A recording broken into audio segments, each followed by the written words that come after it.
Hi guys, तो आज के वीडियो में एक नए एनिमे को कवर करने वाले हैं और इसका नाम ब्लैक टॉर्च है। और मैं इतना आपको बता दूं कि आपको काफी ज्यादा ही कमाल का लगेगा। इसका एनिमेशन लेवल आपको नेक्स्ट लेवल लगेगा और साथ ही स्टोरी भी काफी ज्यादा ही कमाल का लगेगा। तो एक बार एपिसोड नंबर 1 वॉच करो, उसके बाद आप लोग अपना ओपिनियन बताना कि मुझे इसको कंटिन्यू करना चाहिए या फिर नहीं करना चाहिए। अगर आप इस चैनल पर मना करोगे तो मैं मे भी किसी और चैनल पे कंटिन्यू करूंगा, बट मैं इस एनिमे को कंटिन्यू करने की कोशिश करूंगा। तो अभी वीडियो स्टार्ट करते हैं, उससे पहले हाइप कर देना। तो अभी स्टार्ट करते हैं। कहानी का शुरुआत में एक बच्चे का सीन दिखाया जाता है जो की एक डॉग के साथ बात कर रहा था और वो फीमेल डॉग होती है और उस बच्चे का नाम जीरो होता है। और उस बच्चे की लड़ाई ना कुछ और अदर बच्चों के साथ हो गया था और वो डॉग उसको समझाने लगता है कि तुम्हें फिक्र करने की जरूरत नहीं है। मुझे पता है कि लोग तुम्हें काफी ज्यादा अजीब मानते हैं, बट सच बताओ तो अजीब होना कोई गलत बात नहीं होती है। और सच बताओ तो तुम काफी ज्यादा स्पेशल हो। और हमें पता लगता है कि जीरो के पास ना कुछ स्पेशल टैलेंट थी और ये चीजें अभी तो बंदे को समझ में नहीं आती, बट उसकी डॉग प्रॉमिस करने लगती है कि तुम्हें फ्यूचर में जाके सारी चीजें अच्छी तरीके से समझ में आ जाएगा। और इसके बाद में 3 बंदों का सीन दिखाया जाता है जो कि एक बंदे को ना परेशान करने की कोशिश कर देते और कहने लगता है कि भाई तुझे पता है ना कि हम तीनों मिलकर तेरे को कितनी गंदी तरीके से पीट सकते हैं। और वो बंदा कहने लगता है कि भाई मेरे को कोई फर्क नहीं पड़ता, तुम लोग कायर हो, तुम सभी ग्रुप में आके फाइट करने की कोशिश करते हो। और अभी एक बंदा अटैक करने की कोशिश करता है, लेकिन वो बंदा ना काफी आसानी से उसको पीट देता है। और ये चीजें देख के बाकी के दोनों बंदे काफी ज्यादा हैरान हो जाते हैं और वो दोनों बिना अपने बंदे के ऊपर अटैक करने के लिए आते हैं, लेकिन वो दोनों बंदे बिना काफी गंदी तरीके से पीटे जाते हैं। और कुल मिलाकर तीनों की हालत काफी खराब हो गया था और तीनों भाग जाते हैं। और हमें पता लगता है कि वो बंदा और कोई नहीं जीरो होता है। और तभी कैट कहने लगता है कि वो लोग ना हमें काफी ज्यादा परेशान किया करते थे, बट मुझे तो लगता है कि अभी हमें बिल्कुल भी परेशान नहीं करेंगे, बट वो तुम्हें ना परेशान करे क्योंकि वो काफी गुस्से में गए थे। और जीरो कहने लगता है कि तुम्हें फिक्र करने की जरूरत नहीं है, मैं सारी चीजें हैंडल कर सकता हूँ। और जो कौवा होता है ना वो भी कहने लगता है कि जीरो को ना इन सभी चीजों की आदत है, वो सारी चीजें काफी आसानी से हैंडल कर सकता है। और एक बुड्ढे का सीन दिखाया जाता है जो कि जीरो के ऊपर ना काफी ज्यादा चिल्ला रहा था और कहने लगता है कि तू अगेन किसी से फाइट करके आए ना, मैंने तुझे शिनोबी आर्ट इसलिए नहीं सिखाया कि तू हर किसी से फाइट करता रहे। और बंदा ना काफी ज्यादा मजे लेने लगता है, लेकिन बुड्ढा ना उसके औकात दिखा देता है, एक दो ब्लेड उसकी तरफ फेंकते हुए और तलवार दिखाते हुए कहने लगता है कि यह हमारे परिवार में एंशिएंट से चलते आ रहा है और ये तलवार तुम्हारे परिवार को शिनोबी से मिला था और तुम्हें ना एक्ट करना चाहिए कि तुम्हें काफी ज्यादा ग्रेट इंसान हो, ग्रेट इंसान के वंशज हो। और जीरो भी मजे में कहने लगता है कि हाँ मुझे पता है कि ये सब बकवास बातें हैं। और ये सुन के बुड्ढा काफी गुस्सा हो जाता है और उसको ना उसके औकात दिखाने लगता है। और अगले सीन में अभी दरवाजा और टूट गया था ना, अपना जीरो उसको फिक्स करने की कोशिश कर रहा था और वो बुड्ढा बताने लगता है कि आज हमारी मीटिंग है तो आज मैं चला जाऊंगा रात में और तुम्हें ना घर को अच्छी तरीके से लॉक करके रहना चाहिए रात के टाइम। और अभी जीरो घर पे अकेले काफी मजे कर रहा था, लेकिन तभी अचानक से कौवा ना अगेन जीरो के पास आ जाता है और कहने लगता है कि भाई एक काफी बड़ी प्रॉब्लम हो चुकी है, एक बिल्ली काफी ज्यादा घायल है जंगल के अंदर। और वो ना फटाक से उस बिल्ली को देखने के लिए जाता है और कौवा भी बताने लगता है कि मैंने इस बिल्ली को आज तक कभी भी यहाँ पे नहीं देखा, बट इसकी हालत काफी ज्यादा खराब लग रहा है, बट मुझे ऐसा लगता है कि ठीक हो सकता है। और जीरो भी नोटिस करता है कि सच में उसकी हालत काफी ज्यादा खराब है। और जीरो ना उस कैट से बात करने की कोशिश कर रहा था, लेकिन कैट की इतनी हालत नहीं थी कि वो कुछ कह सके। वो कैट तो कुछ नहीं कहता, लेकिन उसके पीठ पे एक निशान होता है जो कि काफी ज्यादा ग्लो करने लगता है और कहता है कि आखिरकार मुझे किसने जगाने की कोशिश की है। वहाँ से ना अजीबोगरीब से आवाजें आने लगती है और तभी एक शैडो टाइप कुछ कहने लगता है कि तुम्हें ना इस तरीके से मेरे से बात करने की जरूरत नहीं है क्योंकि मैं किसी का भी ऑर्डर लेने की कोशिश नहीं करता और मुझे ऐसा लगता है कि मुझे यहाँ पे खत्म हो जाना चाहिए। बट तभी बिल्ली की आंखें खुलती है और अभी वो ना बिस्तर के ऊपर था और उसकी पट्टी उट्टी लगी हुई थी और जीरो उसके सामने होता है और वो ना उससे उसका नाम पूछने की कोशिश कर रहा था। और बिल्ली ना अभी काफी ज्यादा हैरान हो गया था कि भाई ये इंसान आखिरकार मेरी बातें कैसे समझ पा रहा है। और वो ना डर के मारे पलंग के नीचे छिप जाता है और जीरो भी कहने लगता है कि भाई तू डर क्यों रहा है, मैं तेरे को कुछ कहूंगा थोड़ी ना। और कैट तो अलग ही पगला रखा था कि आखिरकार इंसान कैसे मेरे से बात कर सकता है। बिल्ले को ना जीरो के अंदर से कोई नेगेटिव एनर्जी भी महसूस नहीं हो रहा था, इस कारण बंदा चुपचाप बाहर आ जाता है और वहाँ पे खाना खाने लगता है। और कैट भी बताने लगता है कि सच बताओ तो मुझे काफी तेज भूख लग रहा था। और जीरो कहने लगता है कि तू सच में काफी प्यारा कैट है। बिल्ली कहता है फीमेल कैट कहता है एक तरह से। और तभी कैट कहने लगता है कि मेरा नाम राघु है और मैं कोई कैट नहीं हूँ बल्कि मैं बिल्ला हूँ। और वो कहने लगता है कि मुझे कई नामों से बुलाया जाता है और उसको ऐसा लगता है कि इसको ना सारी बातें बता देना चाहिए। और वो बताने लगता है कि वो कई सारे फॉर्म्स को ले सकता है, कई बार हम पहाड़ों में चले जाते हैं, कई बार हम जंगलों में चले जाते हैं, हमारा कोई ठिकाना नहीं होता। और तभी जीरो कहने लगता है कि तो फिर तू यहाँ पे कैसे, मतलब कि तेरी इतनी हालत कैसे खराब हुआ। और राघु ना अभी काफी घबरा गया था और वो सोच रहा होता है कि भाई इसको इसके बारे में नहीं पता क्या कुछ भी। और कैट बताने लगता है कि मेरे ऊपर एक मोनोनोके ने अटैक कर दिया था, जब मेरी आंखें खुली तो मैं उनके आसपास था और वो लोग मुझसे मेरी मदद मांगना चाहते थे, बट मैं उनके साथ नहीं जाना चाहता था, मर्ज नहीं होना चाहता था। और तभी जीरो कहने लगता है कि भाई तू भी तो एक मोनोनोकिया है, तो तूने आखिरकार उनकी मदद क्यों नहीं की। और सच बताओ तो मुझे उन लोगों से ना बिल्कुल भी कोई फर्क नहीं पड़ता। वो लोग काफी ज्यादा कमजोर है जो कि दूसरे कमजोर लोगों के सामने अपनी ताकत दिखाने की कोशिश करते, बट मुझे उन सभी से कोई फर्क नहीं पड़ता। और वो कैट कहने लगता है कि तेरे को मेरी बातों पे भरोसा हो भी रहा है। और जीरो बताने लगता है कि अच्छी तरीके से समझ में नहीं आ रहा, बट हाँ मैं क्या ही कर सकता हूँ। और वो ये भी कहने लगता है कि जब मैं कैट से बात कर सकता हूँ तो एक मोनोनोके के बारे में सोच के मैं कैसे घबरा सकता हूँ। और इसके बाद में एक लड़की का सीन दिखाया जाता है जो कि किसी से बात करने की कोशिश कर रही थी और इसका नाम किसी मोची होता है। और वो बताने लगती है कि मुझे यहाँ पे ब्लड देखने को मिल रहा है और मुझे ऐसा लगता है कि राघु का ब्लड हो सकता है और मुझे यहाँ पे उसके एनर्जी देखने को तो बिल्कुल भी नहीं मिल रहा। और इसके बाद वो ना आगे जाने लगती है और उसका बॉस कहने लगता है कि तुम्हें फिक्र करने की जरूरत नहीं है, मैं वहाँ पे अपनी टीम भेज देता हूँ और तुम्हें फिर से वापस आ जाना चाहिए। और किसी तो अचानक से वहाँ से गायब हो जाती है। बट तभी हमें एक बंदा दिखाया जाता है जो कि छुप के उसको देख रहा था और काफी स्माइल कर रहा होता है। और अगेन हमें जीरो का सीन दिखाया जाता है जो कि अपनी कैट को नहाने की कोशिश कर रहा था और वो ना ये भी नोटिस करता है कि उसकी चोट ना काफी जल्दी हील हो गई थी और वो कैट के साथ काफी ज्यादा बेकार तरीके से बातें भी कर रहा था, मतलब कि दोनों आपस में फाइट कर रहे थे। और सच बात तो ये था कि जीरो को इस टाइम पे अपने डॉग नाची की याद आ रही थी और रागी ना उससे काफी ज्यादा अलग था। और वो बताने लगता है कि बचपन में ना मुझे लोग काफी ज्यादा बुली किया करते थे क्योंकि मैं जानवरों से बात कर पाता था, तो उस टाइम पे मेरे डॉग ने मुझे काफी ज्यादा सपोर्ट किया करती थी और वही मुझे समझाया करते थे कि ये चीज ना मेरे लिए काफी ज्यादा स्पेशल है, काफी स्पेशल गिफ्ट है मेरे लिए। राघु ना वहाँ पे कुछ कहने वाला था लेकिन तभी जीरो ना उसके मुंह पे पानी फेंक देता और कुछ नहीं कहने देता। और अभी में रात का सीन दिखाया जाता है जहाँ पे जीरो तो सो रहा था और राघु कहने लगता है कि मेरी मदद करने के लिए बहुत बहुत शुक्रिया, बट मुझे ऐसा लगता है कि अभी मुझे यहाँ से जाना होगा। और वो तो वहाँ से जाने लगता है, उसका चोट ठीक हो गया था लेकिन उसकी पावर्स वापस नहीं आई थी। और वो नोटिस करता है कि तभी अचानक से जीरो उसके पीछे आ गया था। बिस्तर पे में डॉल दिखाया जाता है जिसके बारे में राघु को पता भी नहीं चल पाया था।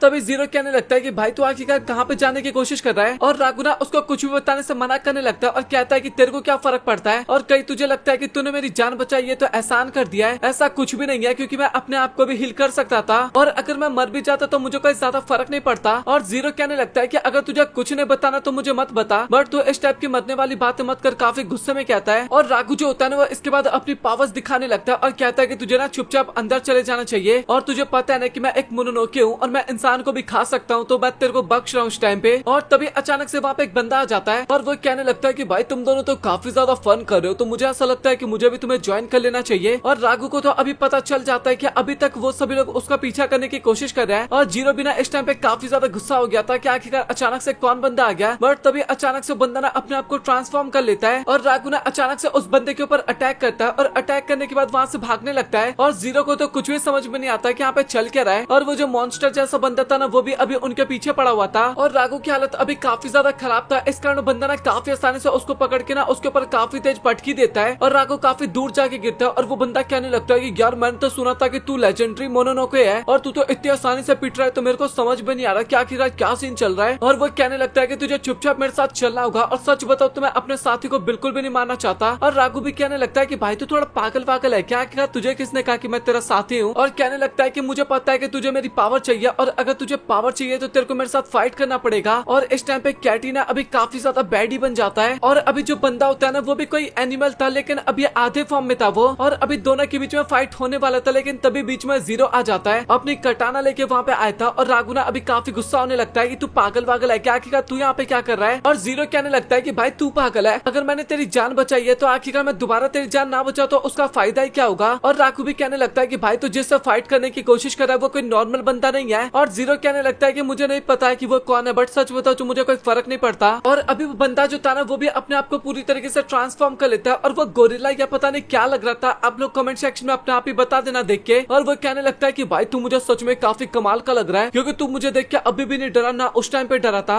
और तू कब यहाँ पे अचानक से आ गया मैं तेरे को सेंस भी नहीं कर पाया। और तू शायद शिनोबी भी है, तो सच बताओ तो तेरे साथ फाइट करने में काफी मजा आएगा। और अभी अपना जीरो जो होता है ना वो एक दो निंजा स्टाइल दिखाता है, मतलब ये काफी स्पीड में भागने वाला, टेलीपोर्टेशन वाला कुछ इस टाइप का अटैक्स करके दिखाता है, लेकिन वो उस मॉन्स्टर के ऊपर इनफ नहीं था क्योंकि मॉन्स्टर काफी गंदी तरीके से जीरो की हालत खराब कर देता है। और वो कहने लगता है कि तेरे को अभी हार मान लेना चाहिए। जीरो अभी भी हार नहीं मान रहा था, अपनी तलवार से जैसे तैसे करके उसके फाइट करने की कोशिश कर रहा था लेकिन उसकी हालत काफी ज्यादा खराब हो गया था। और अभी ऐसा लग रहा था कि जीरो का पत्ता कट होने वाला है और मॉन्स्टर कहने लगता है कि भाई तुझे ना उसको खा लेना चाहिए। राघु को कह रहा था क्योंकि तेरी पावर भी काफी ज्यादा कम है और तू शायद इसको खाएगा तो तेरी पावर वापस आ सकती है। और पता नहीं क्यों राघु ना अलग ही लेवल पे वहाँ पे काफी ज्यादा गुस्सा हुए जा रहा था। और राघु कहने लगता है कि भाई मैंने तुझे समझाया था कि तुझे ये सब कुछ नहीं करना चाहिए, तो उस मॉन्स्टर के साथ फाइट नहीं कर पाएगा, लेकिन उसके बाद भी तो मेरी बात नहीं माना। और देखा जाए तो अभी राघु के पास काफी अच्छा खासा मौका था उसको खा के अपनी पावर्स को फिर से रिगेन करने की, क्योंकि मॉन्स्टर ने भी उसको यही एडवाइस दिया था। लेकिन वो कहता है कि भाई देख मैं तो अभी तुझे इस टाइम पे नहीं खाने वाला, बट तूने मेरी इतनी मदद की है तो मैं भी तेरी कुछ मदद कर सकता हूँ, मैं तेरा पत्ता कट होने तो नहीं दे सकता, तो तू मुझे खा ले इस टाइम पे। और वो ना अपने आप को एक शेडो फॉर्म में या फिर कुछ अलग से फॉर्म में चेंज कर लेता है। और वो मॉन्स्टर भी कहने लगता है कि भाई तुझे ऐसा नहीं करना चाहिए, काफी ज्यादा उसको रोकने की कोशिश कर रहा था, लेकिन राघु ना अभी उसके अंदर समा गया था और वो कहने लगता है कि मैंने अपनी लाइफ अभी तुझे दे दी है, तो तुझे दिखाना होगा कि तू क्या कर सकता है। और वो जो लड़की होती है ना किशी, वो भी दूर से सारी चीजें देख रही होती है और वो ना चीफ को सारी सिचुएशन के बारे में बता देती है और चीफ को भी पता चल जाता है कि वहाँ का सिचुएशन अभी काफी ज्यादा खराब हो चुका है और वो अपनी पूरी टीम को वहाँ पे अभी भेजने वाला था। और अभी जो मॉन्स्टर था ना वो भी काफी ज्यादा गुस्सा हो रहा था, क्योंकि राघु ने ना अपनी पावर एक नॉर्मल से इंसान को दे दिया, बल्कि उसको मोनोनोकी को पावर देना चाहिए था, बट उसने एक इंसान को दे दिया और अभी वो उसको बिल्कुल भी नहीं छोड़ने वाला था। और जीरो ना अगेन खड़ा हो जाता है और उसके पेट और पीठ पे ना अगेन वही राघु वाला निशान बन गया था और बंदे को समझ में नहीं आता कि आखिरकार वो खड़ा कैसे हो गया और उसका चोट जो होता है ना वो भी पूरी तरीके से हील हो गया था। और राघु कहने लगता है कि मैं तुझे सारी चीजें एक्सप्लेन कर दूंगा, पहले तुझे इसका पत्ता कट करना पड़ेगा। और मॉन्स्टर भी कहने लगता है कि मेरे को कोई फर्क नहीं पड़ता वो एक ह्यूमन के साथ मर्ज हो गया तो। और राघु को ना मतलब कि जीरो को समझ में नहीं आता कि आखिरकार वो कैसे फाइट करेगा। और राघु कहने लगता है कि तुझे कुछ भी करने की जरूरत नहीं है, अपना कंट्रोल तो मुझे दे दे। और इसके बाद जीरो ना ऐसा ही करता है, राघु उसका कंट्रोल ले लेता है और अभी वो ना अपने अंदर पावर को इकट्ठा करने की कोशिश करता है। काफी बैडी सा सीन लग रहा था सब कुछ और वो ना एक काफी पावरफुल सा पंच क्रिएट करता है, उस मॉन्स्टर के मारता है और एक पंच में मॉन्स्टर का गेम वहाँ पे खत्म हो जाता है। और जीरो तो देख के हैरान था कि भाई ये चल क्या रहा है, मैं इतना ज्यादा पावरफुल कब से हो गया और सबसे मेन बात मैं दोबारा जिंदा कैसे हो गया। और तभी अचानक से पीछे ना किशी आ जाती है और उसने ना चाकू पॉइंट कर रखा था अपने बंदे के ऊपर। तभी वहाँ पे चीफ की एंट्री हो जाती है और इसका नाम शिवा होता है और अपना बंदा कहने लगता है कि भाई तू इस मॉन्स्टर के साथ है क्या। और शिवा कहने लगता है कि भाई तू पागल है क्या, हम कोई मोनोनोकी नहीं है। और इसके बाद उसके और भी काफी ज्यादा साथी वहाँ पे आ जाते हैं और इन सभी के पास कुछ आर्मर टाइप का था, मतलब कि काफी डिफरेंट से लग रहे थे, लेकिन मे बी ये और आर्मर की पावर हो सकती है। और शिवा बताने लगता है कि वो एक तरह से एसपीओ से है और वो ना कुल मिला के कह सकते हो तुम एक सिविल सर्वेंट थे। और मैं बाकी चीजें ना तुझे अच्छी तरीके से बता दूंगा, बट मुझे ऐसा लगता है कि अभी मुझे तुझे यहाँ से लेके जाना होगा। और अपना बंदा वहाँ पे कुछ और पूछने की कोशिश कर रहा था, लेकिन उससे पहले लड़की ना वहाँ पे उसको बेहोश कर देती है और वो कहने लगते हैं कि आखिरकार हम इसका क्या करेंगे। और वो बंदा कहने लगता है कि हम इसको हॉस्पिटल लेके जाएंगे, इसका ट्रीटमेंट करेंगे, क्योंकि तुम्हें पता है कि अभी हमारे लिए काफी ज्यादा इंपॉर्टेंट है और खासकर उन मोनोनोके के लिए भी।